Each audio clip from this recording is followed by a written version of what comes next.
Necesitamos fuentes de trabajo, y en las familias es una mesa vacía. Ya significa niños que no se sabe si van a ir a la escuela, porque a lo mejor es mejor mandarlos a vender picoleo, a trabajar. De aquí en adelante va a ser distinto. Sí se puede de otra manera. Vamos a escuchar al futuro presidente de Bolivia, Goni. Compañeras y compañeros.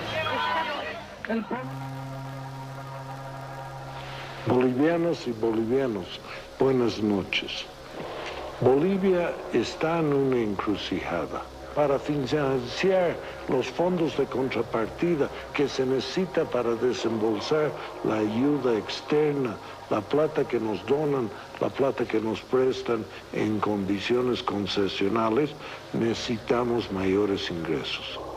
Por eso nos vemos obligados a cambiar el impuesto al IVA, el complementario. Si gana 1.000 bolivianos, el impuesto va a ser apenas 15 bolivianos. Si gana 2.000, 140 bolivianos. Es seguro que podemos salir adelante si nos unimos todos y hacemos lo que pueda para que Bolivia supere sus problemas y supere la crisis económica. Muchas gracias por escucharme. Buenas noches.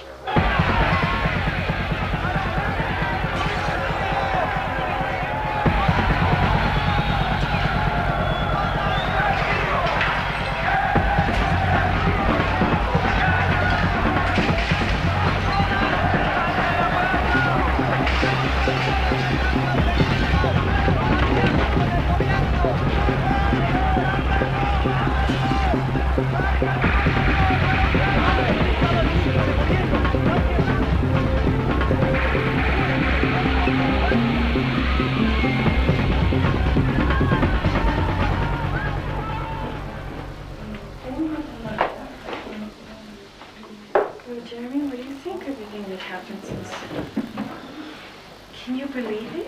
Pretty awful, huh? I have never been in such a situation. Where were you? And I've been through everything. Where were you?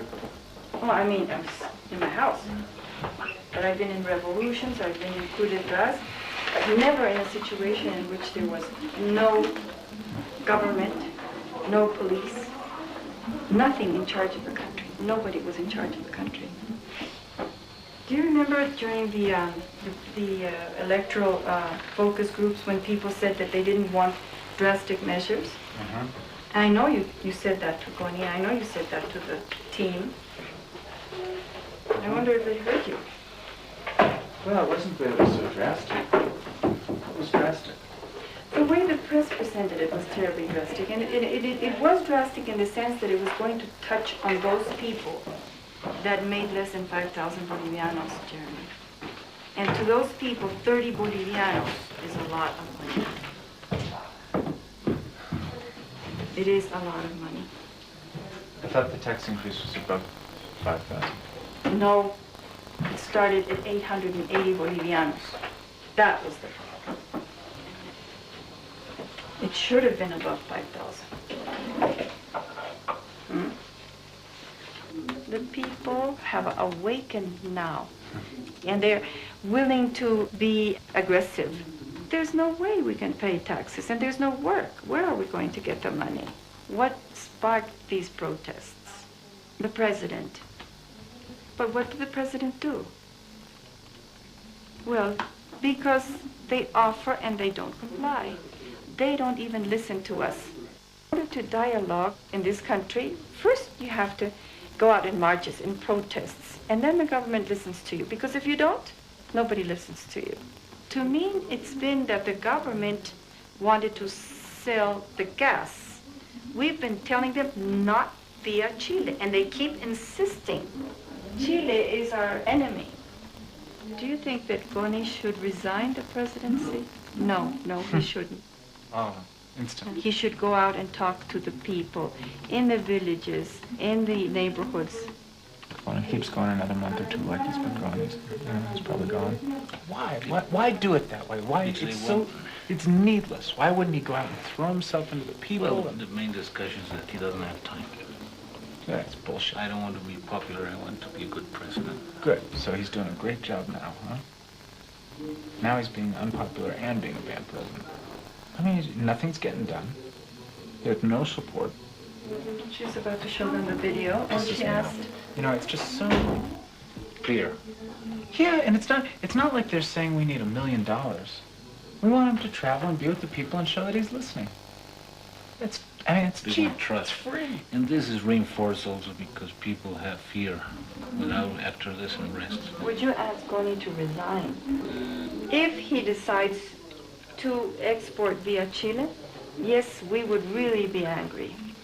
He knows the people don't want it, and he's just stubborn about it. Oh, I could cry. The conflict in Bolivia will continue because our companies are privatized. As long as we don't recover, there will not be peace for the central government. The problem will continue.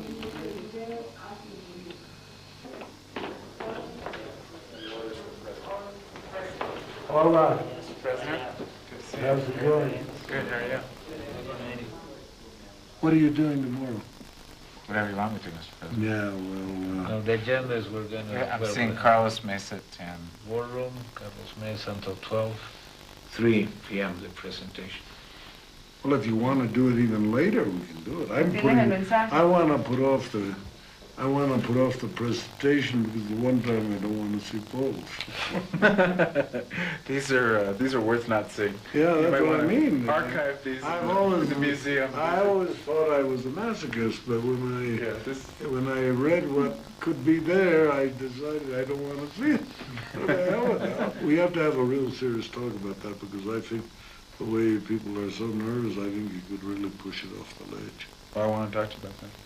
I mean, I have that concern too. Yeah, so I don't. That's why It's not bad to push it back though. But I think the other thing push it back or just get it off because I think it'll cause, well, there's a lot of problems. They're starting to go off the rails. Yeah, we're starting with the VP. I don't want to talk to you about that. I mean, people feel, we heard it in focus group today, there's a chance for a new start. But I think you need to go about 4 weeks to show real decisive action, And I just don't know if some of the people move fast enough, Yo creo que en esta ocasión nuevamente es importante que les avise que yo estoy mandando y pidiendo a Carlos Mesa que los visite a ustedes en diferentes lugares de la República para hablar con el pueblo en sus barrios, para visitar estudiantes en sus universidades. Tenemos que ir por el camino de la paz y del diálogo. There was just a deep feeling that sort of the patrimony of the country was being so slowly stripped again. I mean, and on top of a 500-year story dating back to the silver and the Spanish conquistadors, but also Goni's role in that they saw the privatization of industries during Goni's first term as part of that. They saw the War of 1879 with Chile when they lost their coastline as part of that. And again, these weren't things that I was unaware of. I didn't sort of go in ignorant of the history. And yet when you hear it from people, you learn a lot about sort of the dynamics of the passion behind it.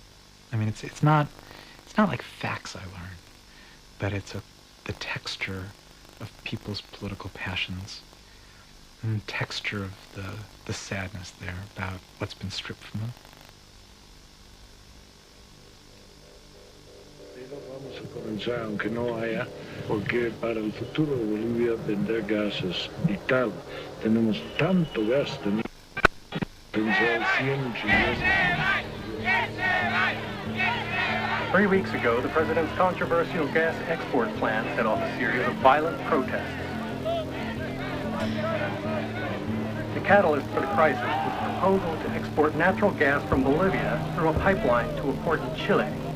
Nearly 80 people have been killed in clashes between Bolivian troops and mostly poor indigenous protesters.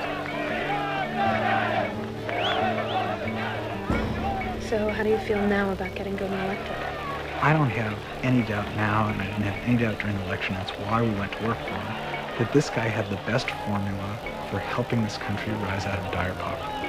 But don't you think it was dangerous to have a leader in office who didn't have majority support? Oh, yeah. But, that wasn't...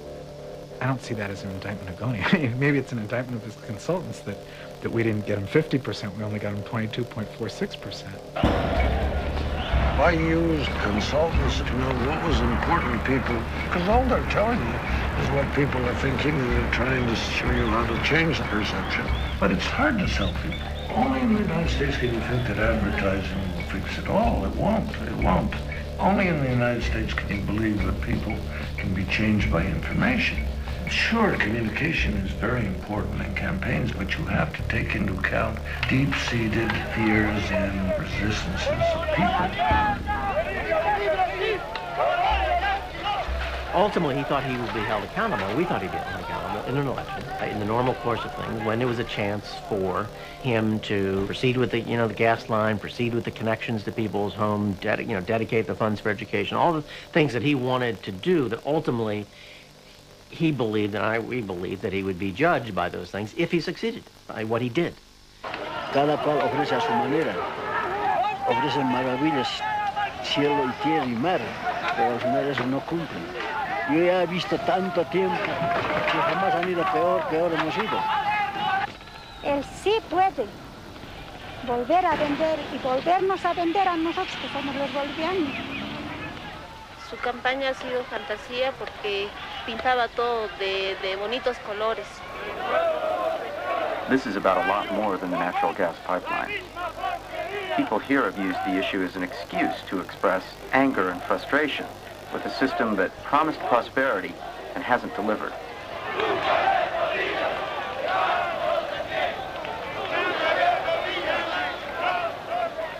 Why didn't the people see Goni the way you see Goni? Well, I think you got a lot of things. I mean, one thing is, here's a guy who's an unabashed champion of market economics, who's saying the only road forward for this country to get unpoor is through mostly private ownership and market economics. And you've got, about half the country that just doesn't buy that. And so people who don't buy that are going to say, he doesn't understand me, he doesn't understand reality, he doesn't get it. The protest's chief puppet master is Evo Morales, who gained significant power in Congress after a boost from the U.S. ambassador in last year's election.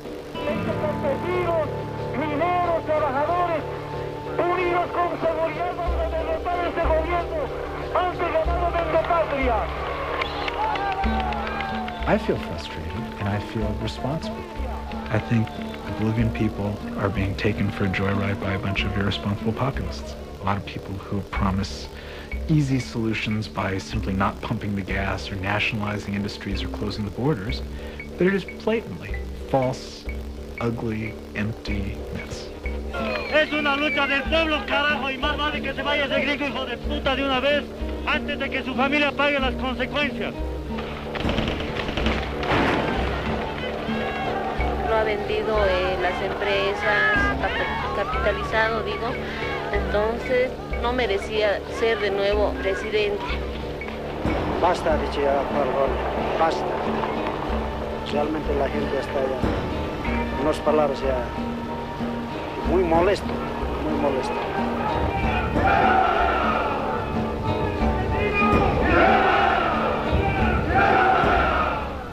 Following weeks of deadly protests in La Paz, there are reports that Bolivia's president has resigned.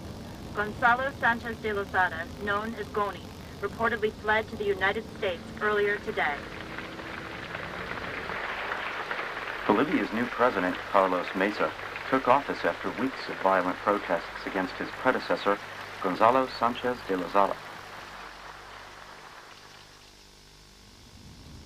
It's been 15 years since I've driven the car. I'll get back to it. It's really very necessary because the only way you can learn your way around a town is to drive or learn the metro. The metro is very comfortable, as a matter of fact. First question I had that I wanted to ask you was, are you disappointed? Well, of course.